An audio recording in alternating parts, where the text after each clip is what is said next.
Don't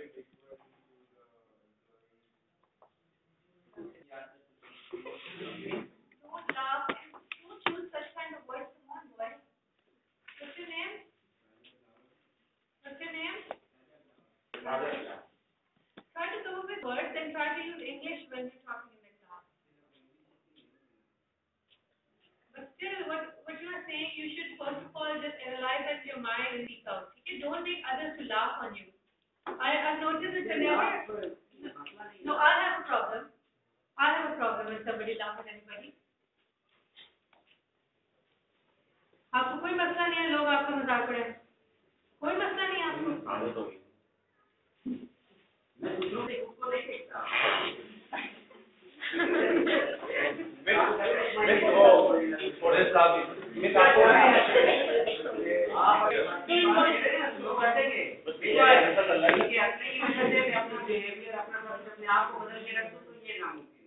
आप हद की बात कर रहे हो यहाँ पर।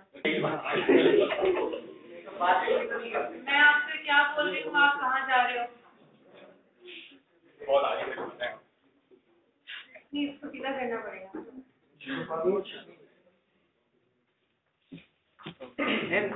Social issues and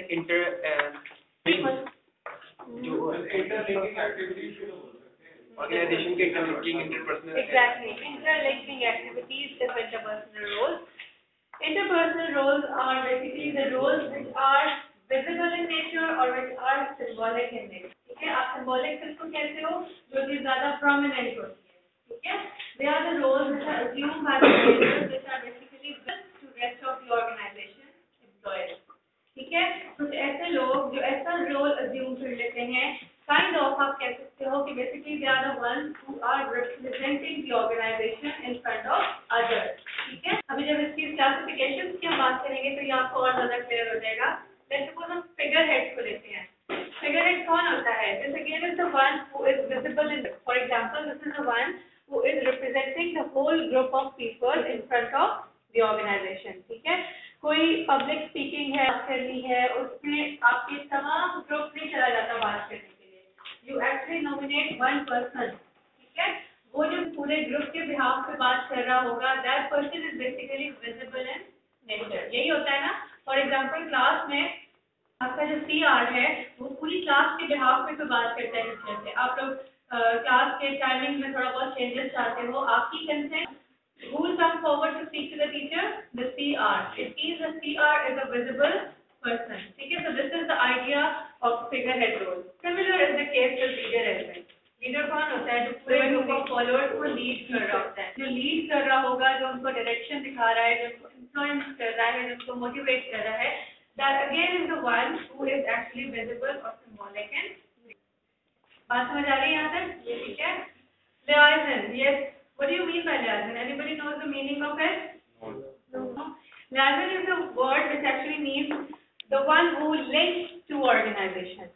ठीक है, the one who act as a bridge between two organizations, or the one who actually communicates, ठीक है, on behalf of your organization to another organization. Organization को किसी दूसरी organization से link कौन कर रहा होता है? The one who is having a liaison role. For example, आपकी organization को से कुछ raw material चाहिए, ठीक है, उस raw material के लिए कितनी quality का चाहिए, कितनी quantity में चाहिए, ये तमाम चीजें कौन से communicate करेगा? ठीक है, आपके ऑर्गेनाइजेशन का कुछ प्रॉपर एनालिसिस करने के बाद कि कौन सी कमी है, कितनी हमें चाहिए, कब तक चाहिए, पूरे ऑर्गेनाइजेशन के बिहाफ पे बात कौन कर रहा होगा, लिंक कौन कर रहा होगा सप्लायर से, the one who is having the channel. तो अगर आप देखो तो ये तीनों ऐसे रोल्स हैं जो ज्यादा विजिबल होते हैं। दोनों ऑर्गेनाइजेशन का रिप्रेजेंटेटिव, सप्लायर्स की तरफ भी एक बंदा होगा जो डीलिंग कर रहा होगा, वो वहाँ का लाइसेंस होगा, आपके ऑर्गेनाइजेशन से जाएगा, वो आपके ऑर्गेनाइजेशन का लाइसेंस। ठीक है, ma'am link, the one who links brokers को लाइसेंस बोल सकते हैं? हाँ बोल सकते हैं।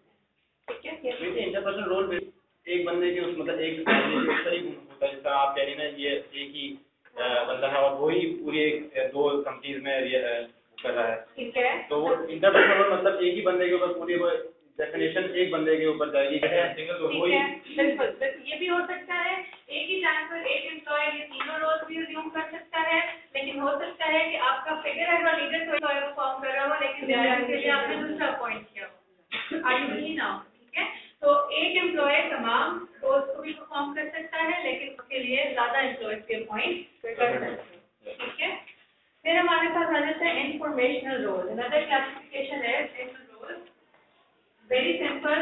Informational role is actually all about collecting the information and then spreading that information to employees. ठीक है, यानी आपने कलेक्ट की, आपने मॉनिटर किया इंफॉर्मेशन को।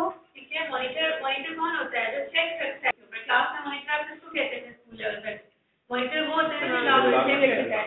यहाँ पर ये मॉनिटर वो है basically who is checking for the information available outside the organization plus inside the organization. Different journals में करना, आपके कंपैटिटर्स का एनालिसिस करना, इंफॉर्मेशन गैदर करने के लिए। ये कौन कर रहा होगा? Monitor role. लीडर भी तो लीडर भी कर सकता है, बिल्कुल कर सकता है लीडर। ठीक है, इन चीजों को आप ये मिक्स नहीं करो कि लीडर है तो ये चीजें नहीं कर रहा होगा। लीडर आपका गुड एलोकेशन भी कर सकता है, लीडर आपका डिस्टर्बेंस हैंडलिंग भी कर सकता है। ठीक है, ये बेसिकली डिफरेंट क्लासिफिकेशंस हैं जो आपको बताए जा रहे हैं क्या क्या एक इंडिविजुअल इन तमाम रोल्स को फॉलो कर सकता है। ठीक है, तो इस चीज को आप कंफ्यूज नहीं करो कि कौन किसको करेगा। जी, disseminator the distributor is the kind of the one who spreads the information. ठीक है, अब जब इंफॉर्मेशन आप तक आ गई, जब आपने एक इंफॉर्मेशन को गैदर कर लिया, डेटा को गैदर कर लिया, अब आपने क्या करना है? उस डेटा को अपने तक नहीं रखना, आपने उस डेटा को डिफरेंट एम्प्लॉयज तक पहुंचाना है। ठीक है, जब आप एम्प्लॉयज तक उस इंफॉर्मेशन को पहुंचा रहे हो तो अब आपने कौन रोल अज्यूम किया हुआ है? डिसेमिनेटर का। ठीक है, disseminator is the one who spreads the information among the employees. ठीक है, ये रोल भी एक ही एम्प्लॉय परफॉर्म कर सकता है। मॉनिटरिंग भी इसने कर दी और डिसेमिनेटिंग भी वही कर रहा है। ठीक है, ये भी हो सकता है कि मॉनिटरिंग की आपने बहुत सारा डेटा गैदर कर लिया दो लोगों ने मिलके, अब उसमें से कोई एक है जो उसको डिसेमिनेट कर रहा है। डिसेमिनेटर क्या होता है? The one who information gives.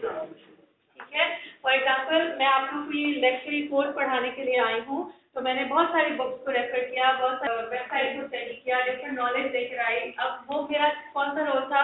That was kind of monitoring. Data information gather कर ली, अब मैं उसको डिसेमिनेट कर रही हूँ, यानी मैं एक ही हूँ जो दोनों रोल्स को। ठीक है, okay. Now decisional role.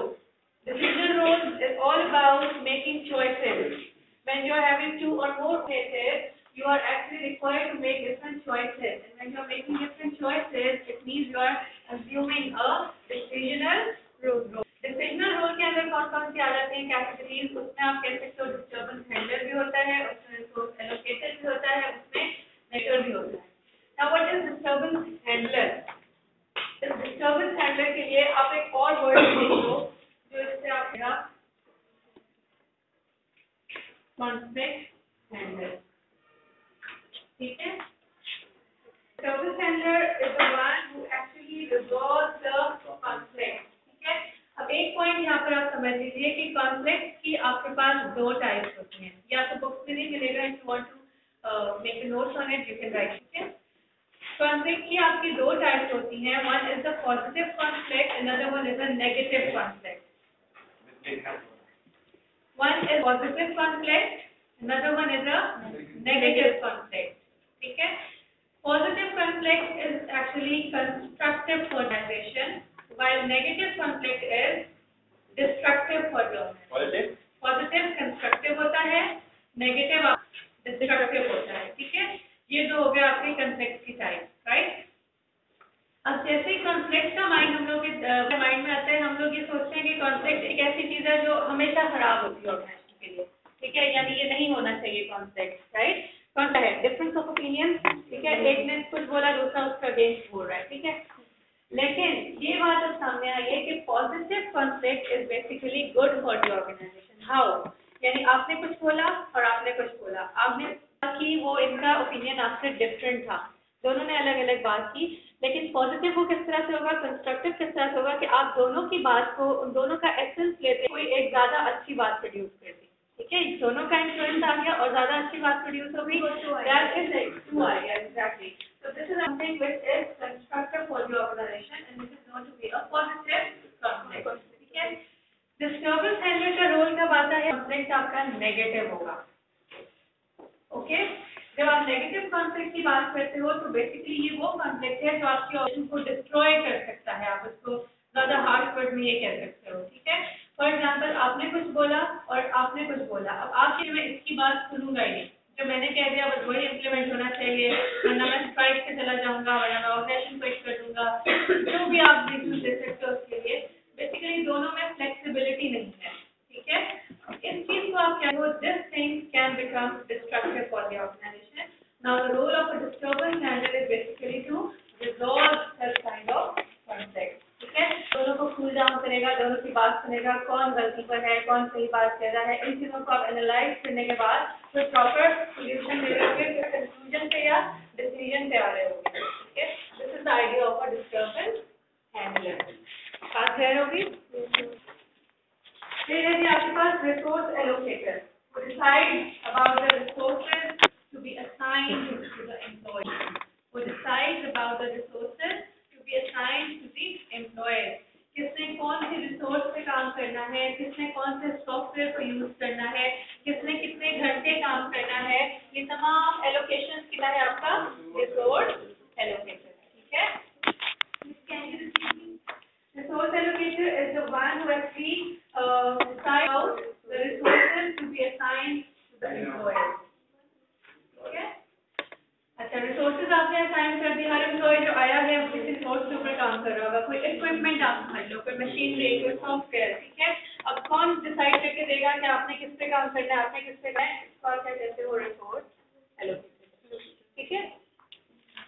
Then is the negotiator. What is negotiation? क्या होती है? Resolving a problem created by Okay. someone. Very good. Very good. Yes. The conflict which occurs in two persons and solved it by a third. By the third. Okay, you can say by the third. Yes, good. The Then negotiator is the one who actually gives your actual information to the other. to the other. Very good. ठीक है। तो basically आपका idea होगा कि जो disagreement आ रहे हैं, जो कंफ्यूजन हो रही है, उनको आपने सेटल डाउन करना है। That settling down is basically the act of a negotiation. जब डिसएग्रीमेंट हो रहे हैं, आर्गुमेंट चल रहा है, तो नेगोशिएशन करने के बाद आप किसी फाइनल कंक्लूजन पे आना चाहते हो। Let's suppose you are saying कि एक कंपनी में आपकी लेबर यूनियन भी है, ठीक है। यूनियन जो है मैनेजमेंट से ये कहती है कि we want an increment of 15% this year, ठीक है। लेबर ये कह रहे हैं यूनियन, लेकिन मैनेजमेंट उनको ये कहती है कि this year we are not so much profitable, so we can not give you an increment of 15%, yes we can give you an increment of only 5%, ठीक है। यानी मैनेजमेंट कह रही है कि हम आपको 5% का इंक्रीमेंट देंगे, लेकिन लेबर जो आपकी जो यूनियन है वो क्या डिमांड कर रही है आपसे 15%, ठीक है। अब ये क्या हो रही है, आपस में बात है। नेगोशिएटर का क्या रोल है कि नेगोशिएटर बेसिकली क्या करेगा, डिफरेंट उनकी सुनेगा, मैनेजमेंट की सुनेगा और फिर फाइनली किसी एक कंक्लूजन के ऊपर। लेट्स सपोज अब मैनेजमेंट कहती है कि आप लेबर ये कहता है कि हम स्ट्राइक पे चले जाएंगे अगर आप हमें 15% नहीं दोगे तो, ठीक है। अब उनकी भी सुननी है, ठीक है, तो उनसे कहेंगे आप थोड़ा सा अपना लेवल डाउन करें, हम थोड़ा सा अप करते हैं, फाइनली बातचीत होते होते लेट्स सपोज 8% के ऊपर हो जाता है। तो ये डिसीजन कौन लेगा 8% का, वो नेगोशिएटर, ठीक है। बात समझ आ गई? पूरा दोनों से बात करके जितना वो परसेंट, हाँ आप 8% कह रही हैं तो उसको अलाउड है कि मतलब तुम इतने बात करके हाँ, फ्लेक्सिबिलिटी है, हाँ उसको पता है कि वो कितना एनालिसिस के बाद वो मिलेगा। जो उसको बताया गया होता है। हाँ एग्जैक्टली, वो वही करता है बिहाफ ऑफ द ऑर्गेनाइजेशन, ठीक है। उसको पता होता है कि उसकी ऑर्गेनाइजेशन 8% दे सकती है कि नहीं, उसने अपनी जेब से नहीं देना, ठीक है।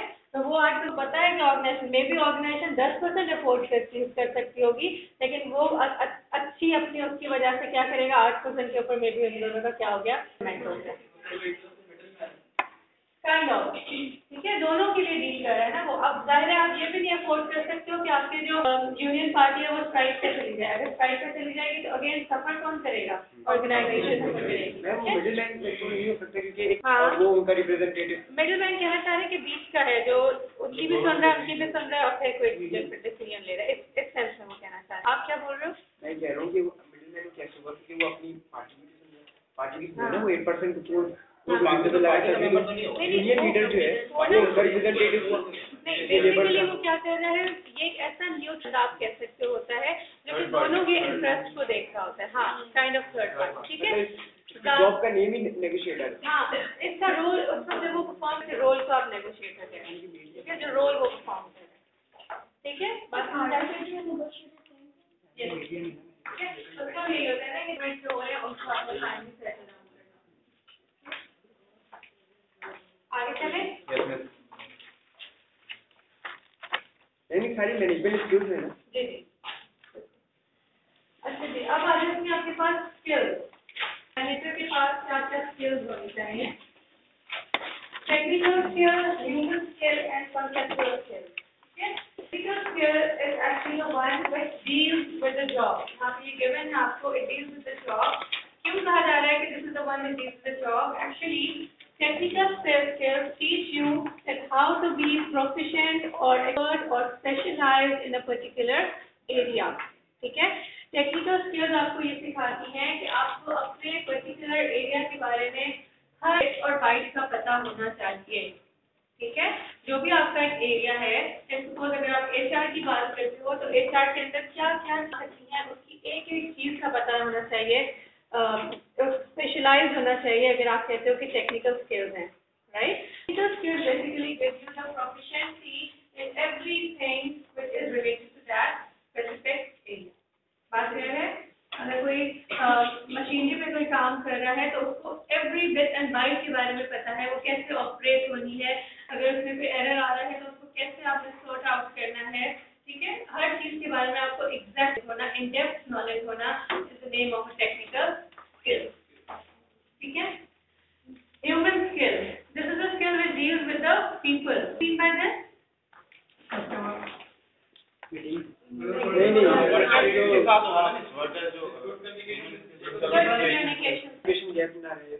communication gap ना रहे, good. Human skills basically actually teach you about how to be flexible, ठीक है। आप अपने अंदर फ्लेक्सिबिलिटी कैसे लाओगे?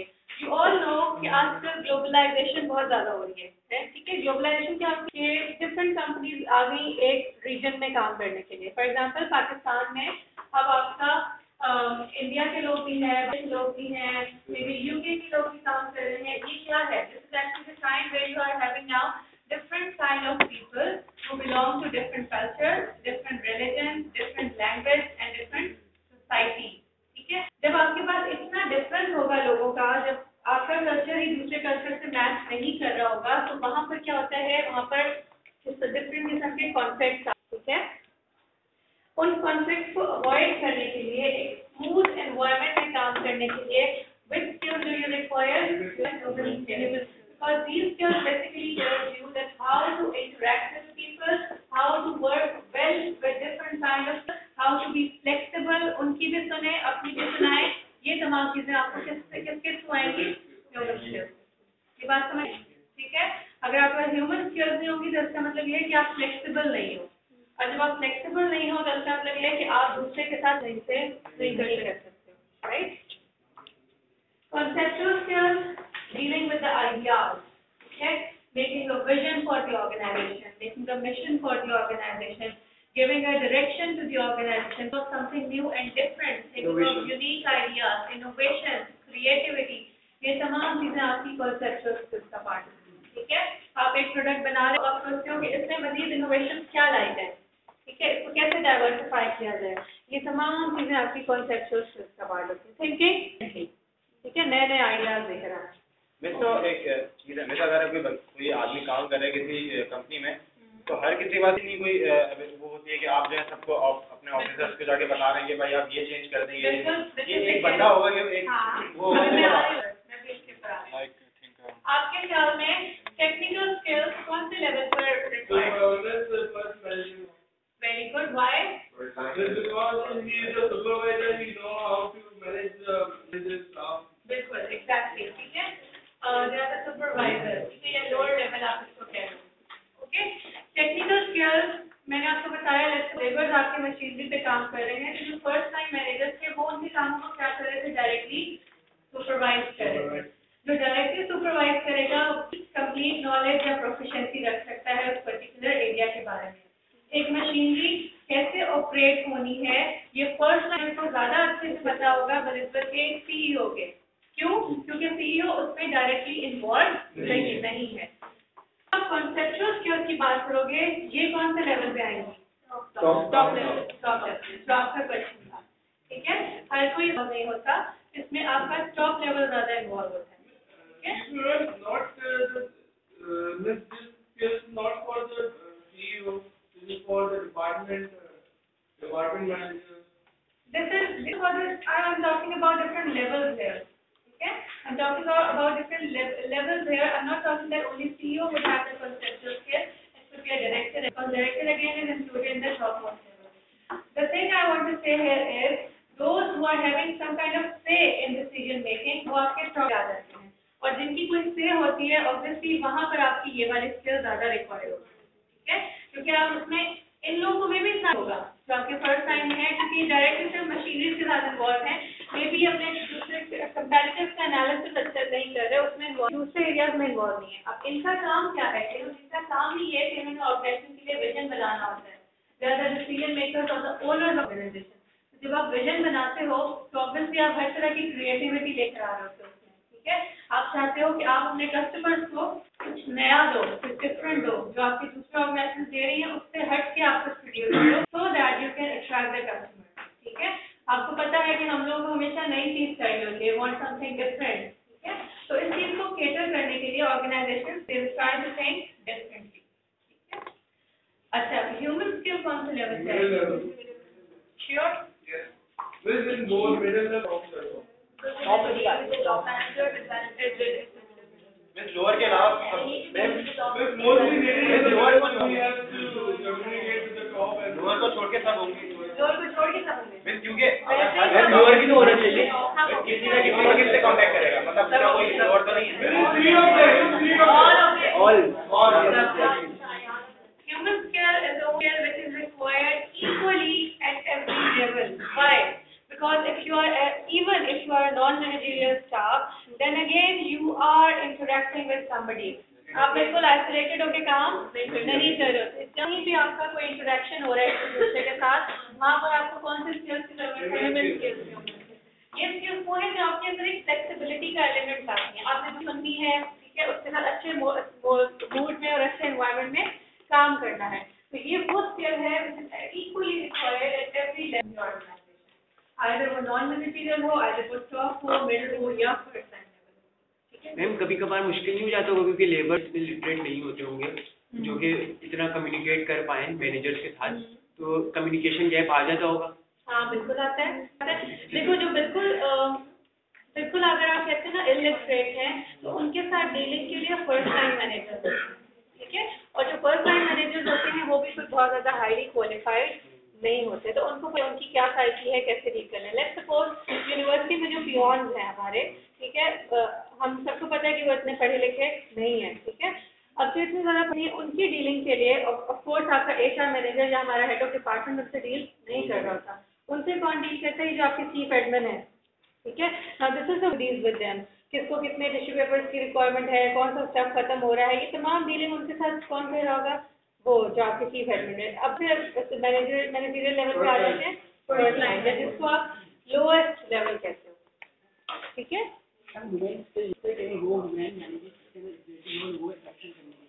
सॉरी,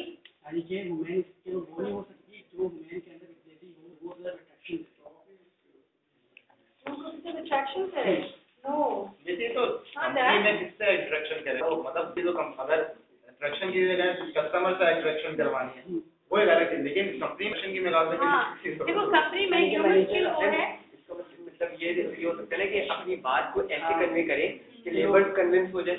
हाँ ये ह्यूमन स्किल है, ठीक है। दूसरा मैंने बोला ना, दूसरों की सुनना और अपनी भी सुनवाना। अगर आप अपनी किस तरह से कह रहे हो दैट मैटर्स अ लॉट। अगर आप बहुत ज़्यादा रूड से बात कर रहे हो या कह रहे हो कि बस यही इम्प्लीमेंट होना चाहिए, तो दैट इज समथिंग रूड, ठीक है। उसको फिर एम्प्लॉयर्स एक्सेप्ट नहीं करते, उसको एक्सेप्टेबल रहना, सही तरह से कहना कि बाकी लोग आपकी बात को एक्सेप्ट करें, पूरी रिगार्ड दें, पूरा वैल्यू दें। For that actually you require human skill, and this skill जो आपको नॉन मैनेजरियल स्टाफ को भी चाहिए होगी, क्योंकि वहाँ भी आपके जो दो नॉन मैनेजरियल एम्प्लॉयज होंगे वो आपस में कम्युनिकेट कर रहे होंगे। जहाँ कहीं भी आपका इंटरेक्शन है वहाँ आपको ये स्किल की जरूरत है, ठीक है। फिर अभी टाइम क्या हो रहा है? 10 मिनट का एक और टॉपिक 5 मिनट में हो जाएगा। अच्छा जी। नाउ अगर आपसे ये बात की जाए कि why the managers job is changing, ठीक है, अगर आपसे कहा जाता है आजकल आप देखते हो कि मैनेजर्स की जॉब ज़्यादा चेंज हो रही है, ज़्यादा टफ हो रही है, अदर वर्ड ट्रांसलेट हो, क्यों टफ हो रही है? Because of one element. यहाँ पर ये जो 2 पॉइंट लिखे हुए हैं, इन दोनों को भी मैं एक पॉइंट आपको बता के की तरह एक्सप्लेन करूंगी, क्योंकि इन दोनों का बेसिकली मनी निकल रहा है, ठीक है। किस तरह से? Because of innovation the manager job is changing. अब ये तमाम चीजें हम रिलेट करेंगे, ठीक है। तो इसमें आप बेसिक कस्टमर और इनोवेशन अलग अलग लिखो या खाली इनोवेशन लिख के उसमें एक्सप्लेन कर दो, फिर दो, हाँ, ठीक है। अब होता क्या है, इनोवेशन आ रही हैं, आप सबको पता है कि टेक्नोलॉजी एडवांसमेंट हो रही है, right. Every day new software introduce इन मार्केट, ठीक है। जब नए सॉफ्टवेयर इंट्रोड्यूस हो जाते हैं तो इसका मतलब है कि मैनेजर्स को आपने उसके बारे में ट्रेन करना होता है, कैसे यूज करना है। एक तो इस तरह से उनकी जॉब क्या हो रही है, चेंज हो रही है, हार्ड हो रही है, जा रही है, ठीक है। आपकी ट्रेनिंग के ऊपर बहुत ज़्यादा टाइम लग रहा होता है। जैसे ही आपने सीखा कुछ अच्छे बारे एक और सॉफ्टवेयर आ गया, ठीक है ना, you are forced to learn. अगर आप नहीं करोगे तो इसका मतलब है कि आप आहिस्ता आहिस्ता आहिस्ता आपकी ऑर्गेनाइजेशन खत्म होती जाएगी, ठीक है। तो आजकल एक और कॉन्सेप्ट आ रहा है, organizations are moving from the traditional concept to the learning concept. Learning organizations are those which actually changing themselves, which are the ones who keep on trying something new and different, ठीक है। Adaptability लेकर आती हैं, उनको आप learning organizations कहते हैं, right? Customers का impact किस तरह से आ रहा है innovation में, कि we as a customer we want something new and different every time, ठीक है। हमारी नेचर में है कि हमें चेंज चाहिए होता है, ठीक है। हम कोई नई चीज ट्राई करते हैं। अगर एक रेस्टोरेंट भी खुलता है, अगर आप उसका नाम ही सुनते हो, आप कहते हो ट्राई कर लेते हैं, अगर अच्छा ना लगा तो दोबारा नहीं जाएंगे, ठीक है। ये क्या है, ये आपकी ऐसी आपको चेंज को अडैप्ट करने पे फोर्स कर रही होती है, ठीक है। शैम्पूज मार्केट में आ रहे होते हैं, जो अच्छा भला चल हमारे बालों में, लेकिन हमने एक्सपेरिमेंट जरूर करना होता है कि ये शायद इससे ज्यादा अच्छा हो, और फिर वापस पछता के अपने जाए। तो बेसिकली होता है, this is why this is actually because of our love for the changing nature, changing stuff, ठीक है। लेकिन ये भी जो है ना, KFC इसको पसंद है, वो KFC खा लेता है, यार मैकडॉनल्ड नहीं जाए, KFC चल रहा है। वो भी तो वो उसने मैकडॉनल्ड ट्राई किया होगा ना एक दफा, उसने एक बार ट्राई किया, बड़ा एक्सपीरियंस हुआ होगा, तो वो बस ये चीजें भी बहुत होती हैं। अगर आपका एक दफा का बुरा एक्सपीरियंस है या वर्ड ऑफ पे आ जाता है, अगर आपने किसी से सुन लिया कि ये अच्छा नहीं है, जो नहीं जा रहा है उन्होंने सुन लिया उससे कि ये अच्छा नहीं है, उन्होंने कहा मैंने तो यहाँ जाना ही नहीं, ठीक है। तो ये भी बहुत लंबी डिबेट है। मैम कभी कभार ये जो है कि नाम और स्टाइल पे डिपेंड नहीं करता हमारा चेंज। हाँ, एक कंपनी का मैंने एक देखा, एक बिल बोर्ड पे नया केक आया जो कि के से मतलब आई डाइवर्ट हूँ, मतलब ये नाम जो है आपको चेंज तो this is the idea of advertisement, ठीक है। एडवर्टाइज मार्केटिंग आपने कितनी अच्छी की है, यही मैं अभी बात करी थी इनसे कि मार्केटिंग से बेसिकली आप क्या करते हो, अपने कस्टमर्स को अट्रैक्ट कर रहे होते हो, अंदर कुछ नहीं है। आपने क्या किया है, बहुत अच्छे से आपको ऐड नजर आई, आपने कहा इसको कम से कम ट्राई जरूर करना चाहिए। Although that is the worst law, I guess. ये मैंने तो सुना पर ये मेरी तो जाना किसी वॉश के पास था। वैसे आपने एक तो खराब तो बस आप नहीं लोगी ना, वही आदत है ढूंढने की, Gul Ahmed is the original. अच्छा, अब हम बात करते हैं, हाँ, कस्टमर्स की जब डिमांड चेंज हो रही होती है तो उन डिमांड्स को मीट करने के लिए आपके मैनेजर्स की जॉब रहेगी, ठीक है। अगर एक होटल इंडस्ट्री की आप बात करते हो, वहाँ पर जब आपके पास कस्टमर्स आते हैं, अगर आपके पास नहीं आ रहे हैं, तो अगर उनकी डिमांड चेंज हो रही है, अगर वो रूम में कोई और चीज़ चाहते हैं, कोई और एक्स्ट्रा एलिमेंट चाहते हैं, उस चीज़ को मीट करने के लिए आपकी मैनेजमेंट क्या करेगी, अपनी एक्टिविटीज को चेंज करेगी। The idea that whenever the demand of the customer is changing, in other words, you are saying that the job of the manager is also changing. Okay? ताकि अगर एक फ्लेक्सिबिलिटी लाओगे तभी तो आप उसकी डिमांड को मीट करोगे, ठीक है। तो ये तमाम चीजें आपकी आपस में इंटरलिंक्ड हैं। अगर आप इसको अलग से बताना चाहो तो वो भी बता सकते हैं, अगर आप यहाँ पर टेक्नोलॉजी एडवांसमेंट का एक पॉइंट ऐड करना चाहो तो वो भी कर सकते हो, ठीक है। आज से आप पढ़ाई स्टार्ट कर पढ़ाई तो स्टार्ट करनी ही है, बस सोचने का स्टाइल भी चेंज करना है, ठीक है। जैसे फॉर एग्जाम्पल मैंने 2 के हैं, तो आई वुड प्रेफर कि आप उसमें से और पॉइंट्स निकालो, ठीक है। 4 स्लाइड्स ले लेंगे तो इंशाल्लाह आपको आज मैंने रखी स्लाइड वो जो नहीं रखी आज, ये तो लेकर के आज नहीं अभी नहीं रखी मैं आज ट्राई करूँगी। मैम ये सॉफ्ट कॉपी दे दीजिए मैम। अच्छा मुझे आप अपना ईमेल आईडी दे दो। भी लाया था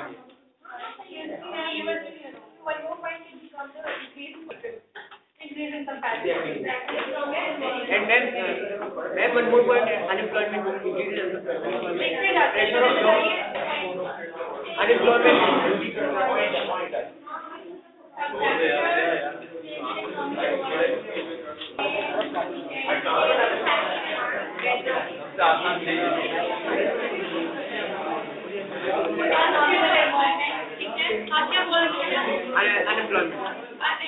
प्रेशर आ जाता है जी।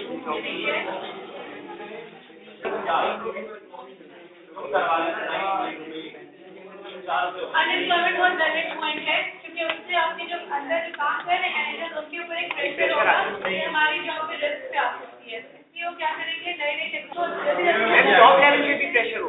एग्जैक्टली मैम सीईओ कैसे वो करते हैं? सिर्फ अगर आपका एक एंटरप्रेन्योर हो, एक आपकी ऑर्गेनाइजेशन है, उस में आपके ऊपर प्रेशर नहीं है कि आपको कोई निकाल देगा। लेकिन अगर आप एक ऐसे ओनर हो जिसको हायर किया गया है बाहर से, तो आप इस पर लाजमी है। देखो वो जो डायरेक्टिव में जो आपने नॉमिनीज होती है आपके पास, लाजमी नहीं है कि उन तमाम ऑर्गेनाइजेशन ठीक है, अलग अलग बोर्ड ऑफ डायरेक्टर्स एम्प्लॉयज में बोर्ड ऑफ है, ठीक है। उन्होंने क्या करना है, उसमें से भी आप किसी को निकाल सकते हो अगर आपको नहीं है। ये जरूरी नहीं है जो भी शेयर होल्डर हो वो बोर्ड ऑफ डायरेक्टर्स में भी और बेसिकली बोर्ड ऑफ डायरेक्टर्स में क्या होता है, वो है डिसीजन मेकर है। हाँ, आपकी डिसीजन का आपकी कुछ से है, लेकिन अगर आपको लगता है कि उनकी परफॉर्मेंस अच्छी नहीं है तो वो भी रिटायर हो जाते हैं। चेयरमैन जो कि ओनर है फॉर्म का, उसका तो नहीं होगा। जिसको आप कह रहे हो ना कि वो जो एंटरप्रेन्योर जिसने कंपनी बनाई है, क्योंकि सारे उसी की कंपनी है ना, और ये प्रेशर हो सकता है कि आपकी कंपनी लॉस में जाए। आईडी ले लें।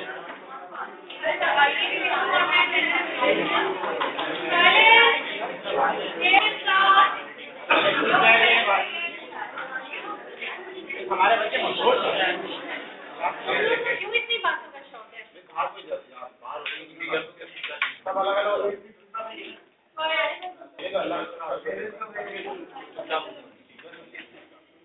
Your attendance again. Be attentive. I won't call you again.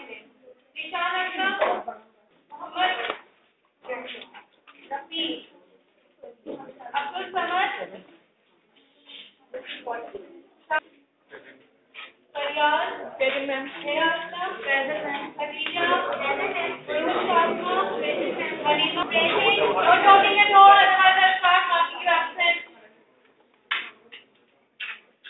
इसकी आवाज आई ना मुझे उसकी मैं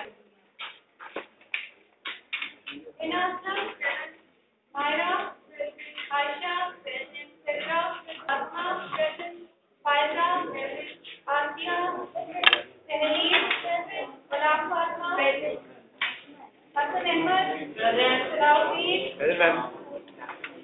सैयद अकबर हुसैन समीर शहरोज शाम राजा बिलावल सलाम मोहम्मद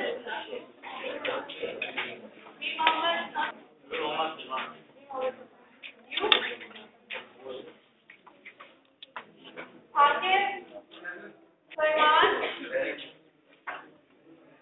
राबिया जुनैरा नाजिश अर्नैब शबाना ज़िक्रा अनम फैजान अवैध अनस नासिर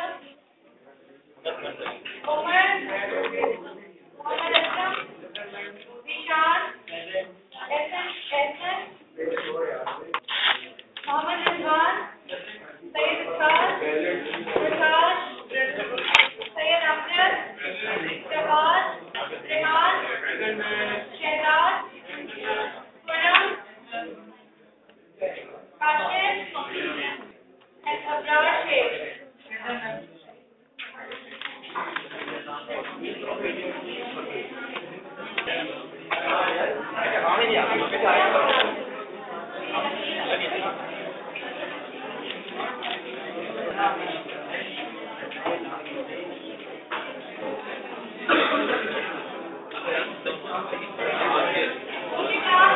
क्लास में आप लोगों ने सही से इसको स्टडी करके आना है। Very very all including your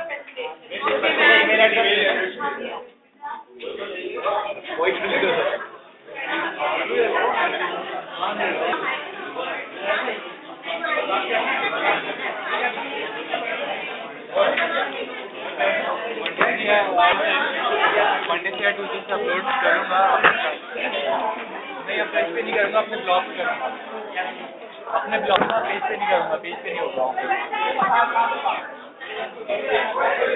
वो मंडे को बता दूँगा क्योंकि मैं अभी ब्लॉग पे शायद करूँगा, क्योंकि वो पेज पे जो है ना लिमिट है 20 मिनट।